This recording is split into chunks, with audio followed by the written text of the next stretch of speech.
Hey everyone, welcome back to my rage mill channel. तो आज हम आलू के पराठे बनाने वाले हैं, लेकिन बनाएंगे बहुत सिंपल तरीके से। बिल्कुल भी आलू के पराठे फटने वाले नहीं हैं, आप इजीली इन्हें बना सकते हैं। तो आइए चलते हैं, बिना किसी देरी के रेसिपी स्टार्ट करते हैं। तो उसके लिए क्या चाहिएगा, सबसे पहले हमने आटा लिया है, तो आधा कप गेहूँ का आटा यूज़ करना है और आधा कप हमने मैदा लिया है। कहने का मतलब है कि आधी आधी क्वांटिटी में आप आटा और मैदा लीजिएगा। उसके बाद हमें नमक डालना है, तो स्वाद अनुसार आप नमक डाल दीजिए। मैंने 2 चम्मच के करीब यहाँ नमक ऐड किया है, अच्छे से मिला दिया है। और जब आटे में नमक अच्छे से मिल जाए तो हम यहाँ देसी घी डालने वाले हैं। 2 से 3 चम्मच हमने देसी घी का यूज़ किया है यहाँ पे, और अच्छे से सारे आटे में इसे मिला देंगे। अच्छे से मिक्स कीजिएगा। तो आप मेरी वीडियो देख रहे हैं तो चैनल को भी सब्सक्राइब कीजिए, अगर आपने नहीं किया है तो बेल आइकन को प्रेस कीजिए ताकि मेरी वीडियो की नोटिफिकेशन आप सभी तक पहुँच जाए। और ये आलू के पराठे आपको कैसे लगे ये भी कमेंट करके ज़रूर बताइएगा। तो आटे में हमने घी को अच्छे से मिक्स कर लिया है और इसे सॉफ्ट गूंदा है। तो सॉफ्ट आटा लगाने के बाद हमने इसे एक साइड में रख दिया है 15-20 मिनट के लिए। ढक के रखिएगा। और उसके बाद हम स्टफिंग बनाएंगे। स्टफिंग बनाने के लिए मैंने 4 से 5 आलू बॉईल किए हैं। 2 से 3 सीटी आप लगाइएगा और साथ के साथ आप उन्हें निकाल के ठंडा कीजिएगा। तो केवल 50% हमें आलूओं को कुक करना है। और आलूओं को ग्रेटर से ग्रेट कर लिया है। 2 से 3 प्याज लिए हैं, उन्हें बारीक काट लिया है और यहाँ ऐड किया है। अब उसके बाद हम हरी मिर्च, लहसुन और थोड़ी सी अदरक को कूट के यहाँ ऐड करेंगे। आप ज़्यादा तीखा पसंद करते हैं 2 से 3 मिर्च का यूज़ कर सकते हैं, और आप ज़्यादा तीखा पसंद नहीं करते हैं तो स्किप कीजिए या मिर्च की क्वांटिटी थोड़ी सी कम कर दीजिए। तो जब आप इस तरीके से ये रेसिपी बनाएंगे, ये पराठे बनाएंगे तो बहुत ही टेस्टी बनेंगे और बिल्कुल भी फटेंगे नहीं। आप इजीली इन्हें बना पाएंगे। तो एक बार इस तरीके से पराठे आप ज़रूर ट्राई कीजिएगा। और अब हम यहाँ कुछ मसाले डाल लेते हैं। तो आधा चम्मच के करीब मैंने लाल मिर्च का पेस्ट लिया है, आप लाल मिर्च का पाउडर भी यूज़ कर सकते हैं। आधा चम्मच मैंने गरम मसाला लिया है। आधा चम्मच ही मैंने पाव भाजी लिया है। अगर आपके पास पाव भाजी मसाला नहीं है तो आप यहाँ मैगी मसाले का यूज़ कर सकते हैं, और अगर मैगी मसाला भी नहीं है तो आप यहाँ चाट मसाले का इस्तेमाल कर सकते हैं। उसके बाद मैंने आधा चम्मच धनिया पाउडर यूज़ किया है। मेरे पास मटर थी तो मैंने मटर डाल दी हैं, आपके पास हैं तो आप यहाँ यूज़ कीजिएगा। अगर कच्ची मटर हैं तो एक बार बॉईल कीजिए और उसके बाद उन्हें डालिएगा। अब नमक डाल दिया है स्वाद के अकॉर्डिंग, और ये सारे मसाले और आलूओं को अच्छे से मिक्स कर लेंगे। आप यहाँ देख पा रहे होंगे कि हमारे आलूओं का जो मिश्रण हमने बनाया है इसमें बिल्कुल भी मॉइस्चर नहीं है। तो आप इस तरीके से ही आलू उबाल के ट्राई कीजिएगा, बहुत ही अच्छे आपके पराठे बन के तैयार होंगे।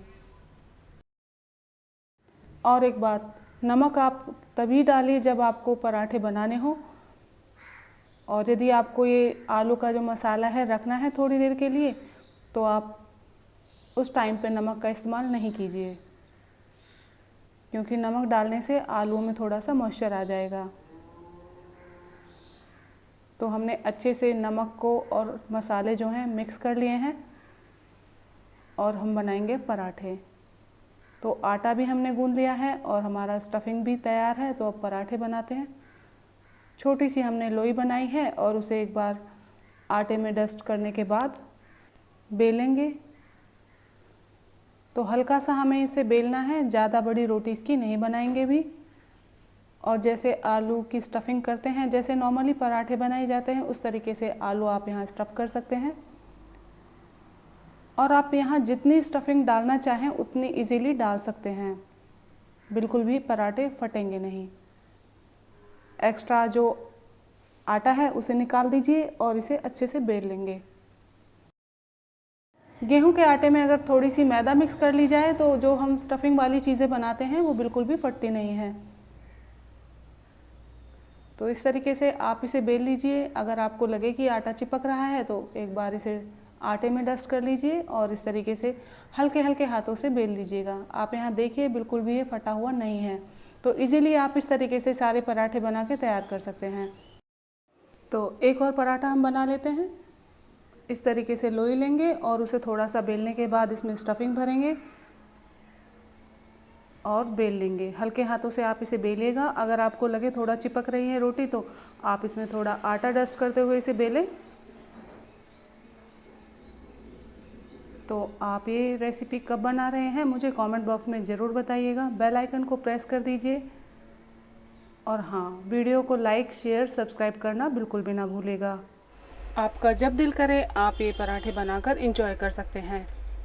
आप इसे लंच में, बच्चों के टिफ़िन बॉक्स में, डिनर में कभी भी बनाइए। चाय के साथ बनाकर इन्हें खाइए, बहुत ही टेस्टी लगते हैं। तो इस तरीके से हमने सारे पराठे बनाकर तैयार कर लिए हैं। अच्छा, छोटी छोटी बातों को ध्यान में रखकर आप ये पराठे बनाएंगे तो बहुत आसानी से आप इन्हें बना पाएंगे। बहुत ही टेस्टी बनेंगे और आप इन्हें कभी भी बनाइए, खाइए, खिलाइए और इन्जॉय कीजिए। तो आप ये रेसिपी कब बना रहे हैं ये मुझे कमेंट बॉक्स में ज़रूर बताइएगा। और आपको मेरी वीडियो कैसी लगती हैं, रेसिपीज़ जो मैं बनाती हूँ वो आपको कैसी लगती हैं। अगर आपको मेरी वीडियोस पसंद आती हैं, रेसिपीज़ अच्छी लगती हैं तो प्लीज़ कमेंट कीजिए और मुझे बताइए। अगर आपको रेसिपीज़ पसंद नहीं भी आती हैं तो भी कमेंट कीजिएगा। और नेक्स्ट मैं आपके लिए क्या बनाऊँ वो भी ज़रूर बताएं। तो मैं आपके लिए नई नई रेसिपीज़ लाती रहती हूँ, तो आप मेरी वीडियो को देखा करें और रेसिपीज़ को घर में बनाया करें। इन पराठों को आप चाय के साथ या दही के साथ एंजॉय कर सकते हैं। मैंने यहाँ नमक और जीरा भून के छाछ बनाई है, उसके साथ मैंने पराठे सर्व किए हैं। साथ ही साथ लहसुन की चटनी बनाई है और पराठों के ऊपर थोड़ा सा मक्खन रखा है। मक्खन से इसका टेस्ट इतना गजब आता है, एक बार आप इसे ट्राई कीजिएगा। तो आप ये रेसिपी कब बना रहे हैं जल्दी से बनाइए और मुझे कमेंट कीजिए। तो फिर मिलते हैं नेक्स्ट वीडियो में नई रेसिपी के साथ। तब तक के लिए बाय बाय।